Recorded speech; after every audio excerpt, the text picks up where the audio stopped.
नमस्कार दोस्तों, कालजयी तृतीया में आप सभी का स्वागत है।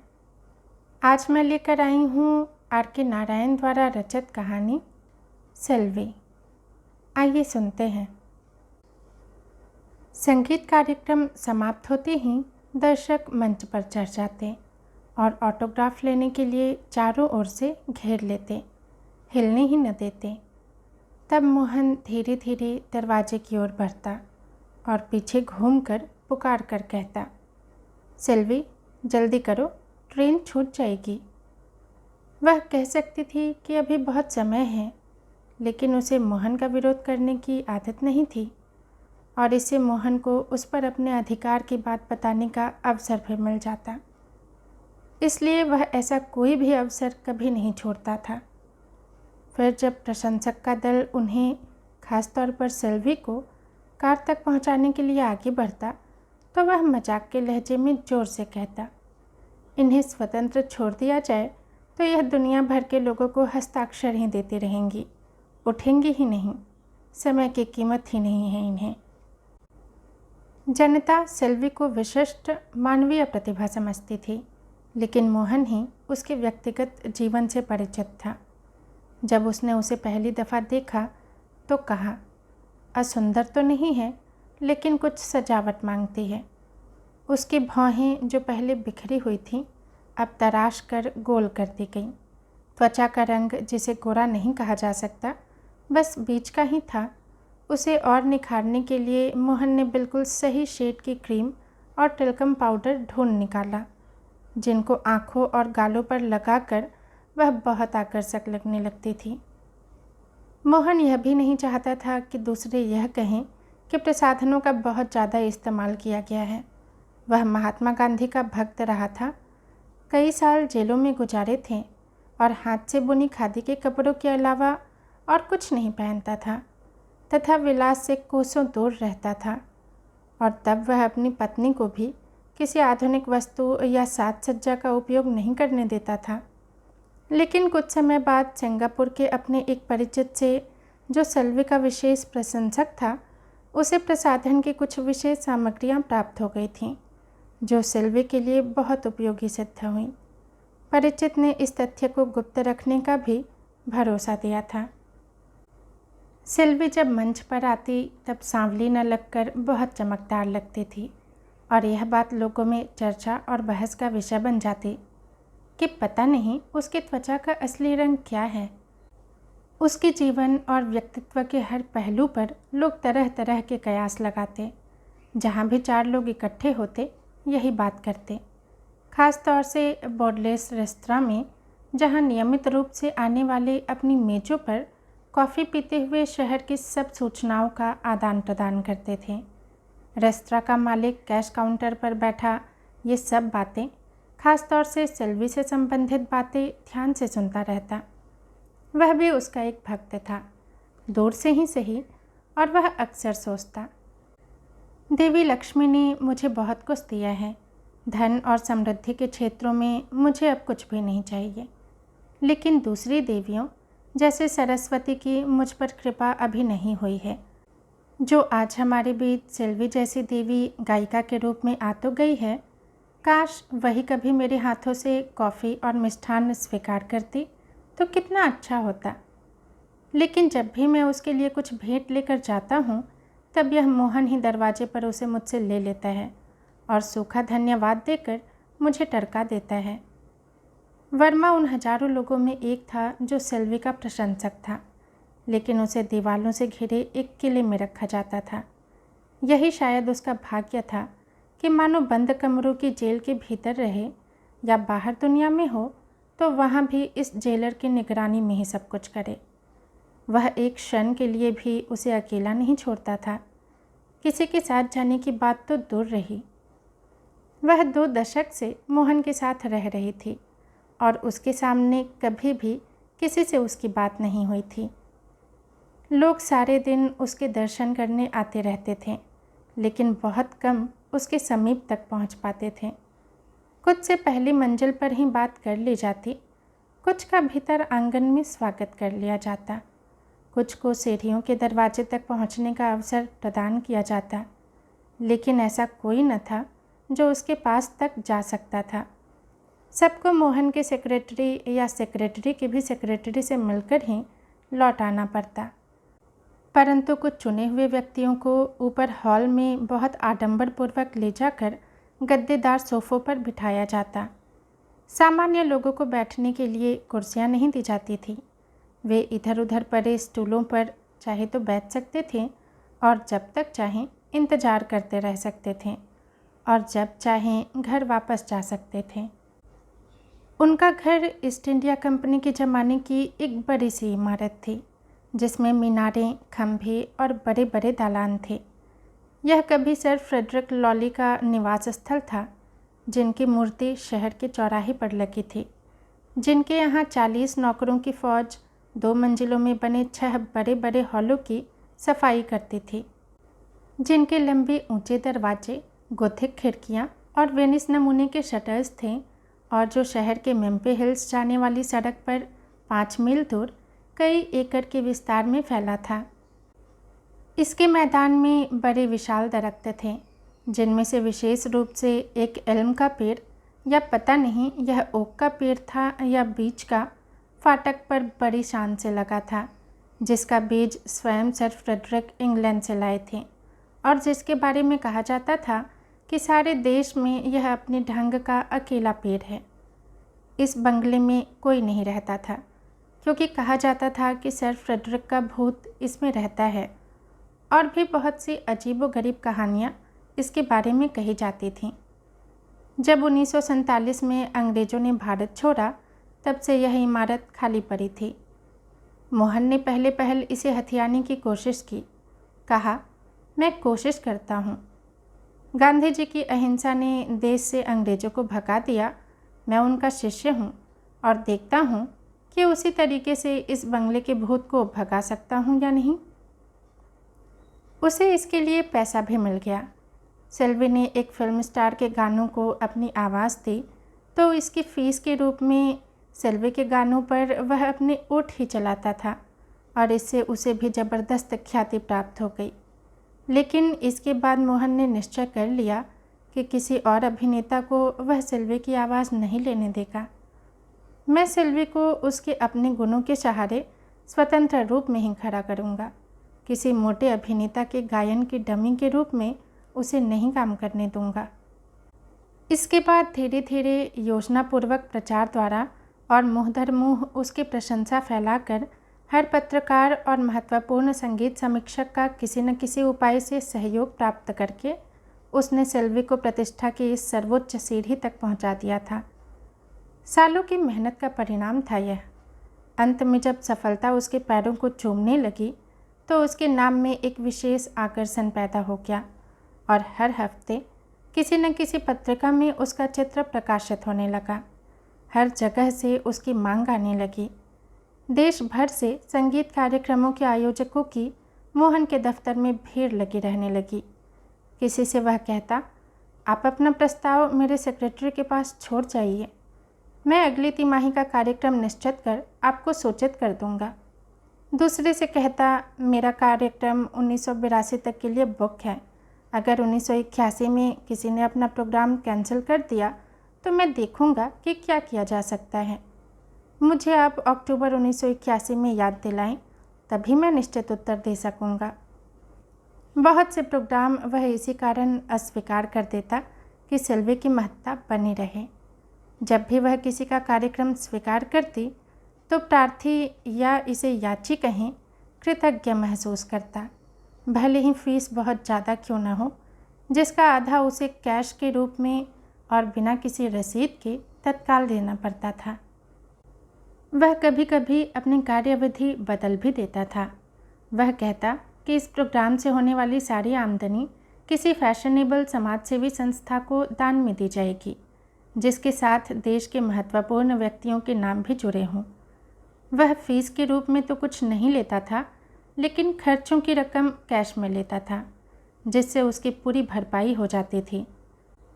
आर्थिक मामलों में वह चतुर था और जानता था कि कैसे अच्छी आमदनी किया जाए और यह भी कि इनकम टैक्स वालों से कैसे बचकर रहा जाए।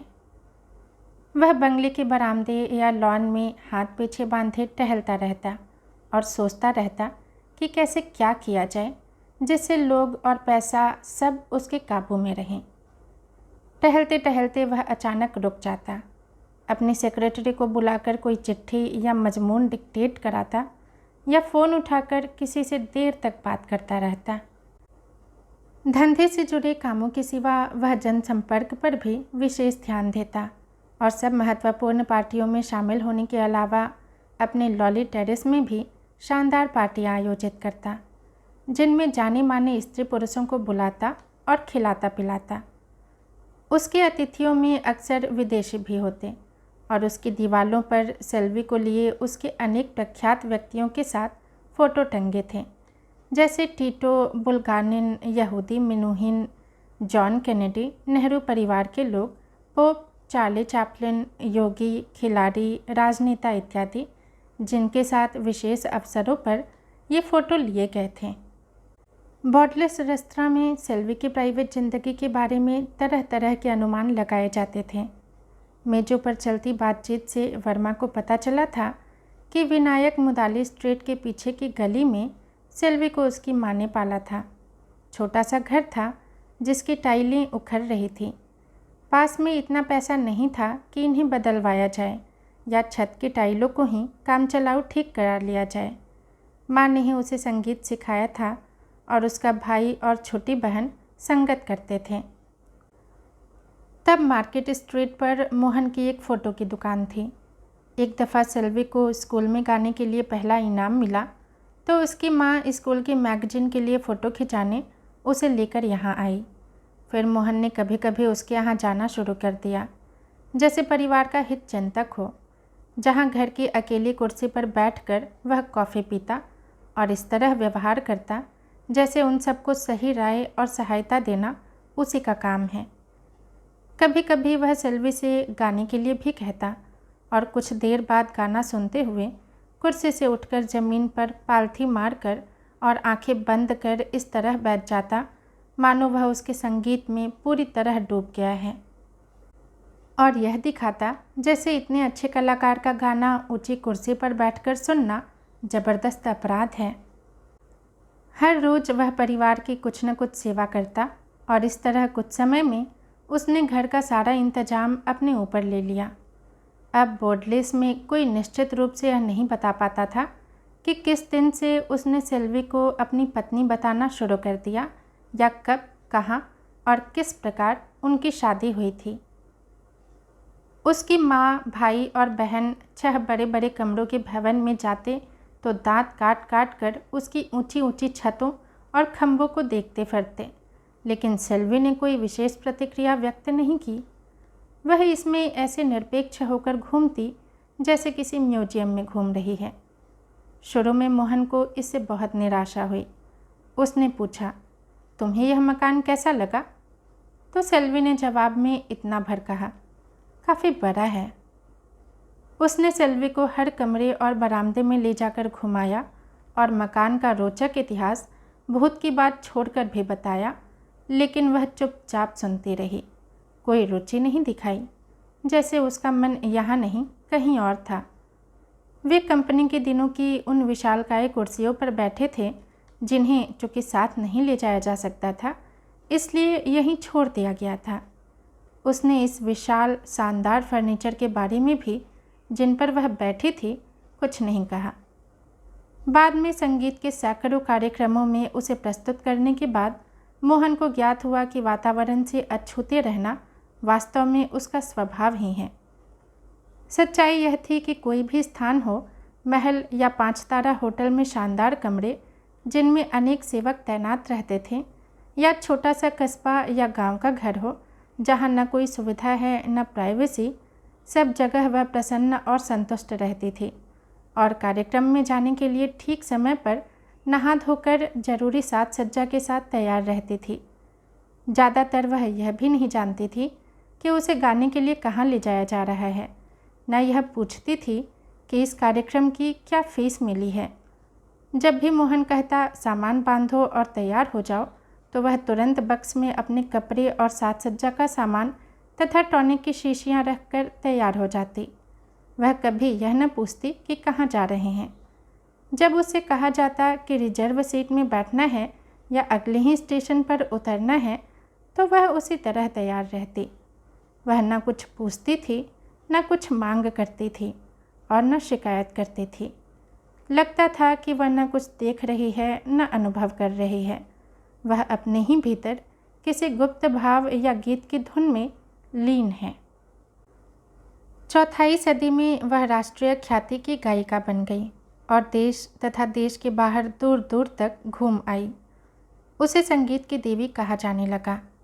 कहीं भी जब उसके कार्यक्रम की घोषणा की जाती, टिकट खरीदने के लिए लाइनें लग जाती। बहुतों को सीट भी नहीं मिलती। जब वह मंच पर उतरती तो तालियों की गड़गड़ाहट से हॉल गूंज उठता और लोग उसे ऐसे देखते जैसे किसी देवी को प्रकट होते देख रहे हैं। जब वह बैठती, गला साफ करने के लिए जरा सा खंखारती और शागिर्दों को अपने वाद्यों पर संगत करने का समय देने के लिए धीमे से गुनगुनाती तो हॉल में एकदम शांति छा जाती। उसकी आवाज़ में एक ऐसी अनोखी लय तथा विस्तार था जो श्रोताओं को मंत्रमुग्ध कर देता। उसका संगीत सामान्य असंस्कृत व्यक्तियों के साथ साथ पंडित, विद्वान और विशेषज्ञ के लिए समान रूप से आकर्षक था और संगीत को पसंद न करने वाले व्यक्ति भी इन सम्मेलनों में प्रतिष्ठा की दृष्टि से जाते थे। कार्यक्रम कहीं भी हो, मद्रास, दिल्ली, लंदन, न्यूयॉर्क या सिंगापुर में, मोहन हमेशा सामने की पंक्ति में सबसे बीच की सीट पर बैठता और गायिका को इस तरह देखता रहता कि लोग सोचते कि या तो वह उसके गायन में खो गया है या अपनी भावना से उसे संचालित और प्रेरित कर रहा है। लेकिन उसकी आंखें भले ही गायिका की ओर होती, मन में वह आर्थिक समस्याओं के जटिल गणित को हल करने में व्यस्त रहता। साथ ही चुपचाप यह भी भांपता रहता कि कहीं कोई टेप रिकॉर्डर का काम नहीं कर रहा है जो गीतों को भर ले। वह किसी भी तरह की रिकॉर्डिंग की अनुमति कभी नहीं देता था और यह भी भांपता रहता कि अगल बगल बैठे महत्वपूर्ण व्यक्तियों पर गायन का कैसा प्रभाव पड़ रहा है। हर कार्यक्रम की वह विस्तृत योजना बनाता था। दोपहर बाद वह सेल्वे के साथ बैठता और मुलायमियत परंतु दृढ़ता के साथ उसे बताता, तुम कल्याणी वर्णम से आरंभ करना चाहोगी, लघु वाले से? जवाब में वह हाँ कहती। इसके अलावा और कोई शब्द उसके मुंह से कभी नहीं निकला था। मोहन आगे कहता, इसके बाद बेगाड में त्यागराज का गीत विपरीत राग पेश करना ही ठीक रहेगा। और इस प्रकार वह 4 घंटे का पूरा कार्यक्रम निश्चित कर देता। इन श्रोताओं में पल्लवी गाना ठीक नहीं होगा, इसकी जगह थोड़े को जरा विस्तार से गा देना। इसके बाद तुम जो चाहो प्रस्तुत करना, हल्के भजन, जावली या लोकगीत। हालांकि इस स्वतंत्रता का कोई मतलब नहीं था क्योंकि पहले रागों में ही 4 घंटे निकल जाते और नियम के अनुसार कोई भी कार्यक्रम 4 घंटे से अधिक नहीं जाना चाहिए। वह अक्सर सोचता, इस मार्गदर्शन और योजना के बिना वह पता नहीं क्या करने लगे, इसे तो कोई नहीं समझता। हर व्यक्ति मोहन की चापलूसी इस आशा से करता कि उसे गायिका के पास जाने का मौका मिल जाएगा। मोहन विशिष्ट व्यक्तियों को जरूर प्रोत्साहित करता कि वे लॉली टेरेस में आए और उससे मिले। ऐसे किसी व्यक्ति के आने पर वह उसे सेंट्रल हॉल में इज्जत से बैठाता और फिर सेल्वे को आवाज़ देकर बुलाता, देखो अमुक अमुक आए हैं। यह अमुक अमुक कोई साधारण नाम न होते, यह तो या कोई मिनिस्टर होता या पुलिस का इंस्पेक्टर जनरल या किसी कपड़ा मिल का मैनेजिंग डायरेक्टर या किसी समाचार पत्र का संपादक। ये सब मोहन के लिए कुछ ऐसा करना चाहते जिससे सेल्वी उन्हें परिवार के विशेष मित्र के रूप में जान सके। सेल्वी बुलाए जाने के 10 मिनट बाद पूरी तरह तैयार होकर बाहर आती और बड़ी अच्छी तरह अपना रोल अदा करती। प्यारी मुस्कान और नमस्ते, कोमलता से हाथ जोड़कर स्वागत, जिससे विशिष्ट व्यक्ति के शरीर में फुरफुरे की एक लहर सी दौड़ जाती, जिसके बाद वे उसके पिछले कार्यक्रम का जिक्र करते और बताते कि वे उससे कितने प्रभावित हुए थे और किस तरह उस कार्यक्रम का अमूक राग पूरी रात उनके मन में गूंजता रहा।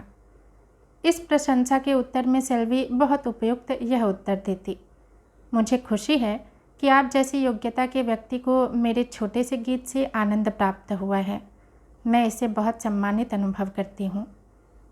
इसी के साथ मोहन कोई हल्का सा मजाक या कोई बात कहकर बीच में घुसने की कोशिश करता। वह किसी भी मेहमान को, वह चाहे कितना ही महत्वपूर्ण क्यों न हो, सेल्वी के ज़्यादा निकट नहीं आने देना चाहता था और सही समय पर बीच में प्रवेश कर जाता था। भेंट के अंत में मोहन प्रसन्न होता और उसके मार्गदर्शन के ही अनुसार सेल्वी बात करती, मुस्कराती और आदर सत्कार करती थी। उसे ख्याति के इस शिखर तक सफलतापूर्वक पहुंचाने के लिए वह स्वयं को बधाई देता। मेरे प्रयत्नों के बिना सेल्वी अपनी माँ, भाई और बहन की तरह साधारण कलाकार ही बनी रहती, उससे आगे बिल्कुल नहीं बढ़ पाती। मुझे खुशी है कि मैं उसे इस ऊंचाई तक पहुंचाने में सफल रहा। विनायक मुदाली स्ट्रीट के वातावरण से बाहर निकालने के लिए उसने बहुत धीरे धीरे और बड़ी कुशलता से उसे माँ, भाई और बहन से अलग करना शुरू किया। जैसे जैसे समय बीतता गया, उसका अपने परिवार से मिलना कम होता गया। शुरू के दिनों में हर हफ्ते गाड़ी उन्हें लेने जाती, लेकिन जैसे जैसे सेल्वी बाहर जाने के कार्यक्रम करने लगी, उसका परिवार उसके जीवन से बाहर होता गया। सेल्वी ने एक आध दफ़ा मोहन से अपनी माँ के बारे में बात करने की कोशिश की, लेकिन उसने इसे गंभीरता से नहीं लिया।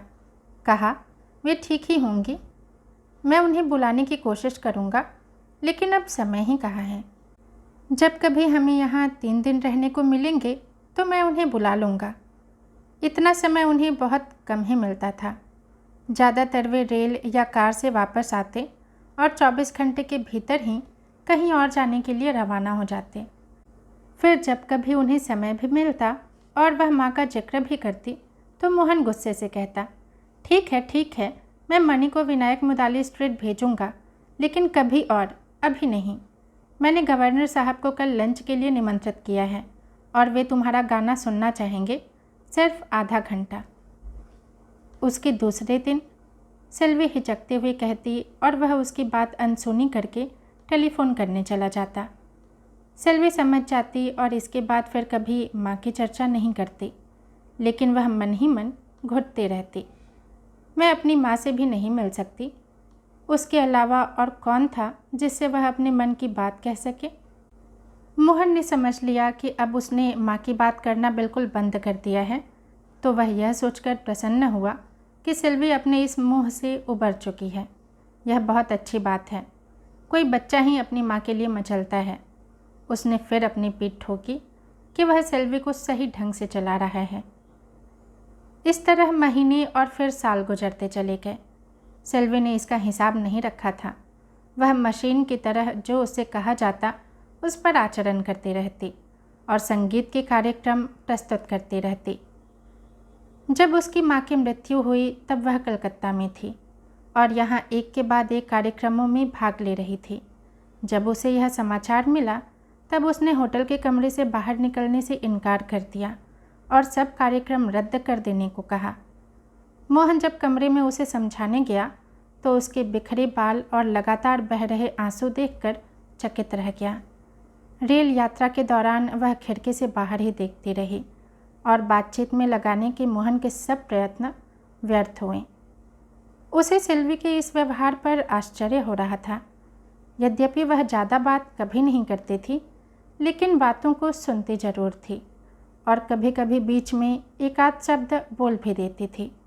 लेकिन 36 घंटे के इस लंबे सफ़र में उसने न एक बात की और न मोहन की ओर देखा।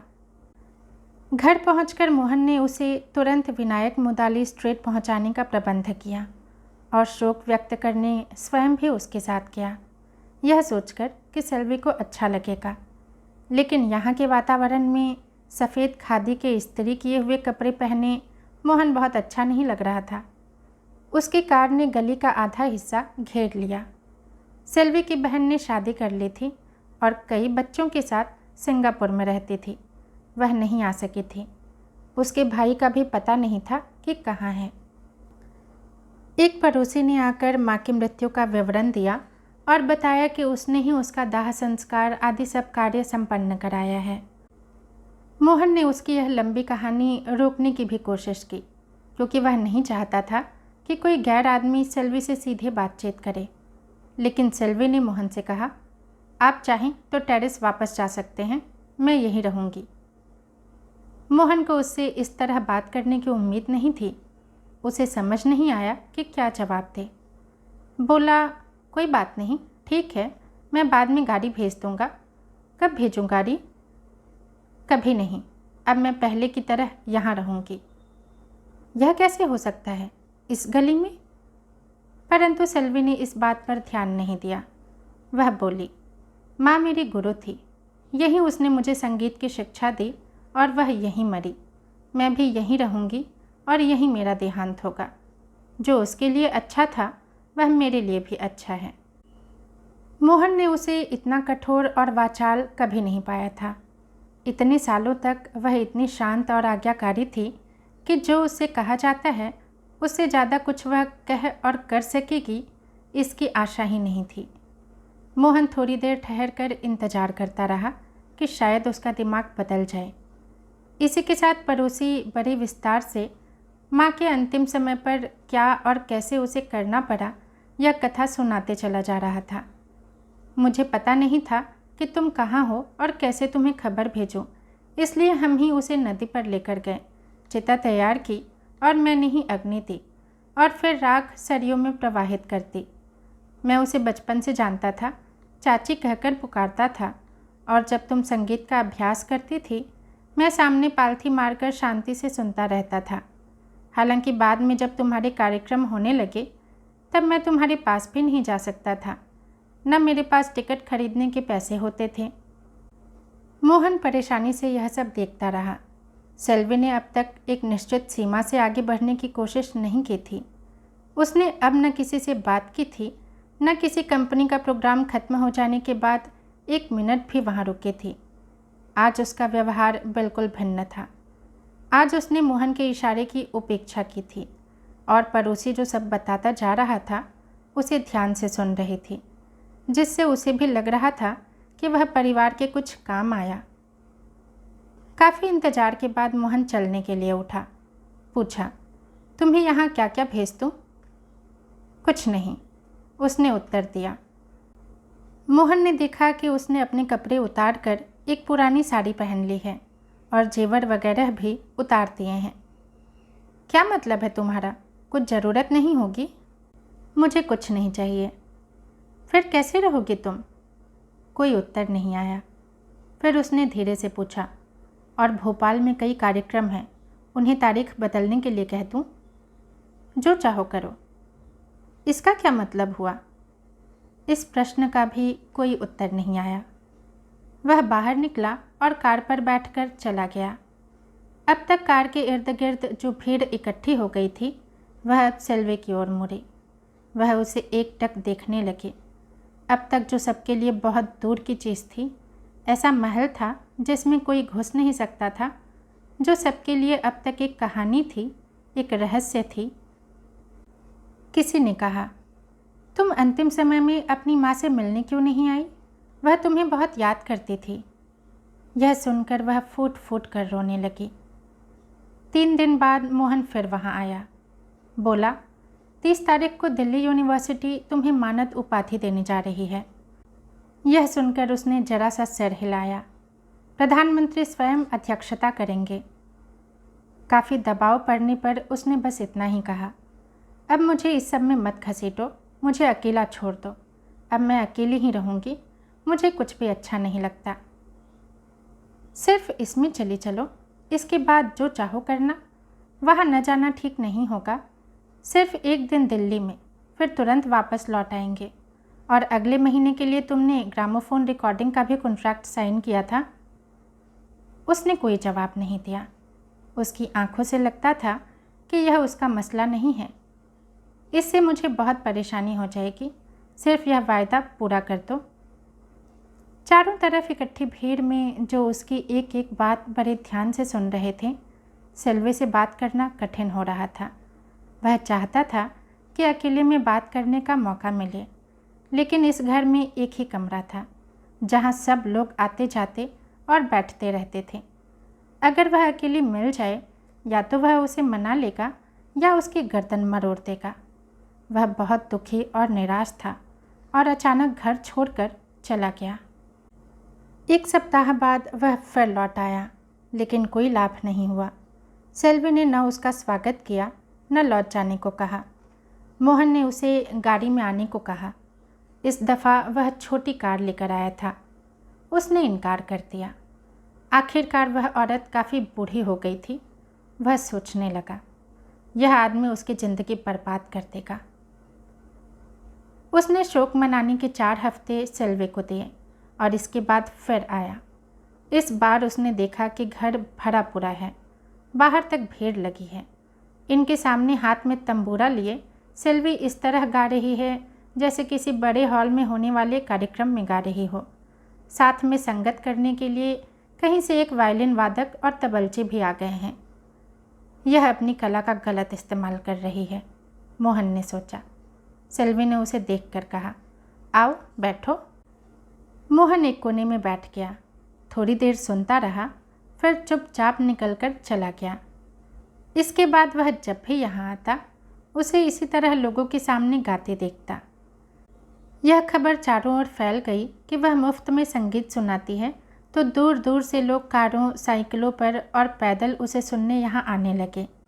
वर्मा एक सुनहरे कागज से मढ़े डब्बे में उसके लिए मिठाई लेकर आया और अपनी देवी को यह भेंट देकर अपने जीवन की सबसे बड़ी कामना पूरी कर ली।